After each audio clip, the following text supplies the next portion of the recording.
Hey guys, how y'all doing? I'm here to give you guys a recap on the new chapter of One Piece, which is on chapter 843. Now, this chapter right here, well, it looks like some serious stuff is about to get down soon, and it's not going to look very pretty. So, if anything else, let's just get this started, okay? Alright, at the beginning of the chapter, we have to it that Luffy managed to defeat Lord Captain Cracker, or Commander Cracker, sent him flying all the way down to freaking Hulk from like Whole Cake Island to a certain location where everyone's realizing that Cracker has been exterminated, or should I say defeated. Even the 15th son, along with like the 18th daughter and the fifth son, is surprised to see him being defeated. And of course those are his siblings, obviously, and there's no denying that. We have to it that after Luffy defeated him, he can't really how am I supposed to say it, move right now. It seems like to me like after what's been happening here and there, we have to it that that Luffy is starting to shrink back to his normal form, and he does say like Gear 4 does take up a whole lot of stamina, so I burn through calories much quicker than before. So it wouldn't be too surprising if Luffy would not go back to his normal size or something, no, after eating a lot, because that guy has very heavy digestive systems and his entire body is rubber. Of course, he's gonna fit a lot in there. Speaking of which, we have to it that one of the Ruffians, or say like Charlotte Ling Ling's subordinate, says, "I can't believe that we help you defeat Lord Cracker, but we are very powerless against that Mama's Vivier card, etc." But we also have to it that Lola's father, which I forgot the guy's name apparently, we have to it that you guys are already in big trouble right now, because we have to it that when Crackers, there's rumors saying that whoever defeated Commander Snack or Cracker, I think they're the same people. Yeah, Cracker. Apparently, the troops of his swarmed the entire sea to seek revenge, and Charlotte Ling Ling ends up using a storm to make him be destroyed or something, and gets annihilated in a blink of an eye. And right now we get to know more about Big Mom's power. Apparently, she has the ability to manipulate or control the weather. Like, her left hand can how am I supposed to say it? Control. Let me see here. Zeus, the thundercloud, and her right hand can summon the Prometheus sun. Once these things are crossed, you won't be able to get the hell out of her rage or something. You gotta find a way how to leave this place before she finds her way to you. And when Nami was surprised about weather controlling, there's actually a big chance for Nami to shine, because right now, throughout the 2 years that Nami's in her training, she learns how to control weather. And that becomes a big deal, because if Charlotte literally tries to use weather against Nami and the Straw Hats, Nami may have a chance of counter that, because her climate attack is weather controlling, and we all know this. We saw her weaponry and saw her fighting style for a long time. There's no denying that. We also have to it that Luffy's complaining to see that Sanji just left a stupid letter and ran off like that, and he says we managed to make it thanks to Pudding's map, but apparently Pudding's map literally got us lost into the forest, losing valuable timing process right now. And of course, we have to it that Luffy is trying to reach to Sanji, and Nami understands that, and Luffy even asked the tree to bring Sanji there to him. We also have to it that Chopper and Carrot are still in the mirror world, and of course Chopper is letting Nami know right now, hey, right now we're in big trouble, but don't worry about us right now. We'll find a way how to escape. You just do whatever you can to get to Sanji and bring him back. And therefore looks like the mirror cracked, and we have to it that Luffy shrunk back to normal size, which is pretty interesting. And we have to it that that everyone spots German 66 and sees Sanji over there. Even freaking Sanji himself went into freaking shock and he's worried as hell. Not to mention Yonji and Niji are really like in love by seeing Nami's face or something.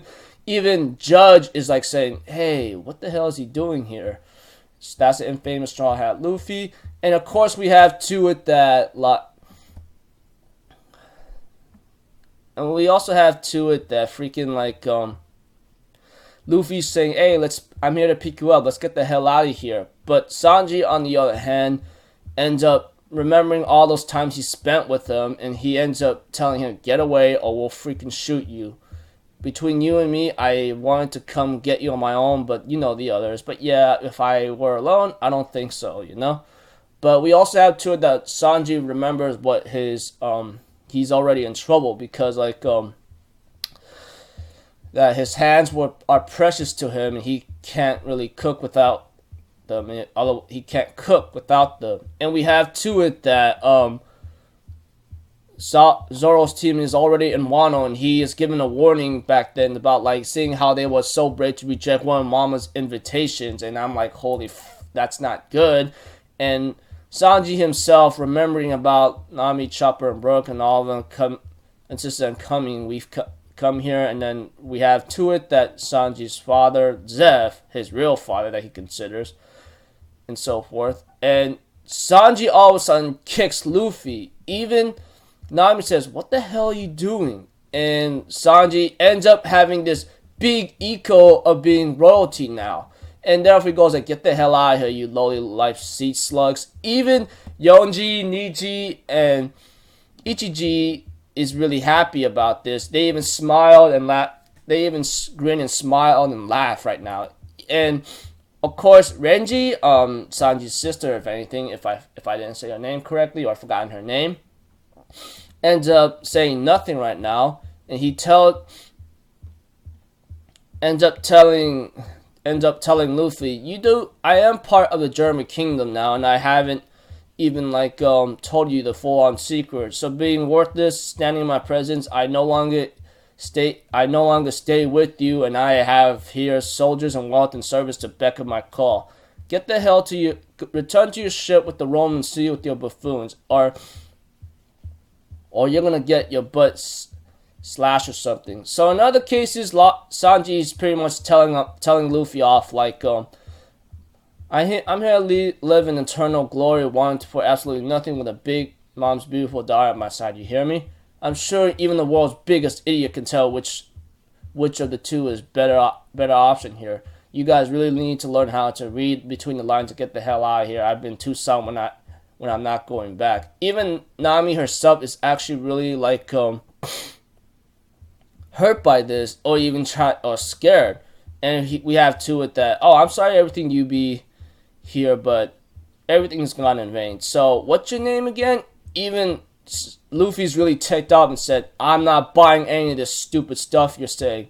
And therefore Yonji says, here, let me help you get rid of these pests. But Sanji says, nah, I'll insist on getting rid of him. I'll be the one to take all this trash back to where they belong. And he gets ready to clash against Luffy. Even Luffy himself is not going to accept this.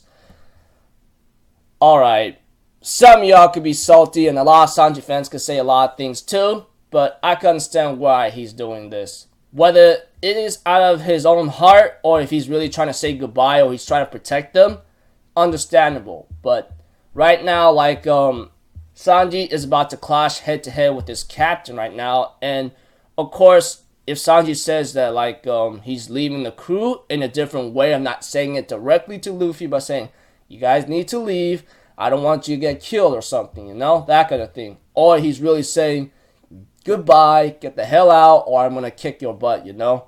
And of course, we all know what the answer is. Sanji is trying to protect Luffy and the others because they're already in big old trouble and so forth. And we do get to know a hint about everyone who was brave enough to reject one of Mama's invitations, especially Zoro's team in Wano, you know, which just shows that Big Mom is going to be an antagonist because we all know what her power is. Somehow she gets information or has info brokers to tell them where their closest allies or people they cherish like are and send their heads. So one thing was sure, like if Big Mom ain't playing around, does not play around like that. One thing for sure, she is gonna be one of them central antagonists. That's for sure. There's no denying that. Let's not like get out of hand here or something. But that's what I'm gonna think about right now. So yeah, sorry for having this recap very long and so forth. Yada yada yada. But one thing for sure, it's like this is not gonna look really pretty right now. If Luffy is really gonna go head to head with Sanji and so forth, I highly doubt like Luffy may have enough stamina here and there, because apparently like Luffy himself, despite him like fighting Cracker for about 11 hours, which is pretty surprising. I don't know how much time it took for them just to get to one damn location or something for Sanji, you know, and along with like Luffy like using Gear 4, even though it being full of food or something and biscuits, I don't know. But one thing for sure, it's like filled with a lot of crazy stuff here and there. Anyways, I'm very sorry for this recap to be long and so forth. But one thing for sure is like we get information on Big Mom's power, along with like Sanji switching sides or something, and yada yada yada. Sorry for not being detailed or being a little tired here and there. I just literally woke up like early night. I had to take care of something big yesterday, but yeah, it is what it is. So I'll see you guys in my next video. So I'm Alpha Zero. Have a good day, and I'll see you guys next time. Peace out. Bye bye.